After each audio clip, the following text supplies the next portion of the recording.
We wanted to not make a traditional palace, you know, a sort of portico come in, big hall, stair, and then rooms that you sort of ride into, but to turn the building almost into its own narrative. So you come in, and unlike going into a big hall and then going sideways, you go down 40 feet into the ground, and then you descend another 40 feet into darkness.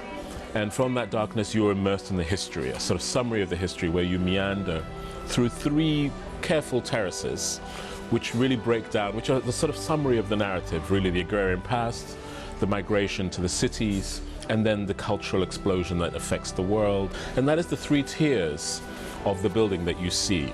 So you sort of do that, and at the end you get a moment. Most people come out completely fatigued and exhausted and traumatized. A lot of people come out weeping from sort of having been sort of immersed in the details of this history. So we created a special room, which is a reflecting room, which is a space with a giant, it's a 30-foot room with a waterfall that descends into a chamber. And I wanted water to be a sort of element of the community. I mean, water is the baptism, you know, the Middle Passage is over the Atlantic. Water is the kind of great sort of device used, you know, right from the 15th century right through to the industrial age to power things. You know, it is for agriculture, for barges and movement. So in a way, they are part of the way in which water is used to mechanize the landscape. And then water becomes the litmus of salvation. It's the spirituality.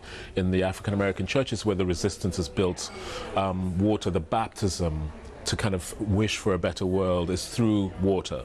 So in a way, this idea of this kind of sort of large descent of water, which neutralizes noise but allows the body to kind of meditate on something else, was an important room to make.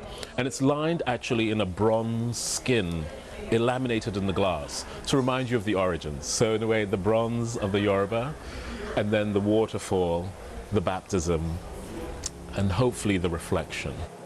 And then after that, you rise up and you realize that it's almost, for me, I hope that people see the building in that moment almost like a tree almost. It's like you go from the ground into the sky, and then you go into the sky, but it's a kind of dappled light.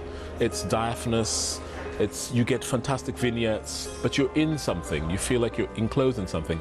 And you rise through to the other 2 exhibition spaces, and at every point you're given a perch to view something. There are 9 special windows in the building, which view what I call the kind of key monumental sort of frames from that position. Lincoln, as I've said, Jefferson, Martin Luther King now, the reflecting pool, Congress, the National Archive, the White House, are all framed as you go through that journey in the upper space, until you get to the uppermost level where you get the most fantastic panorama over the west-facing landscape, looking at the Washington Memorial Grounds right up to Arlington. It's a free sort of Juliet balcony to this fantastic view of Washington, which nobody else has. And it's the end of the journey, as it were. You get the overview after you've been through the history, first in darkness and then into this incredible light and this incredible perspective.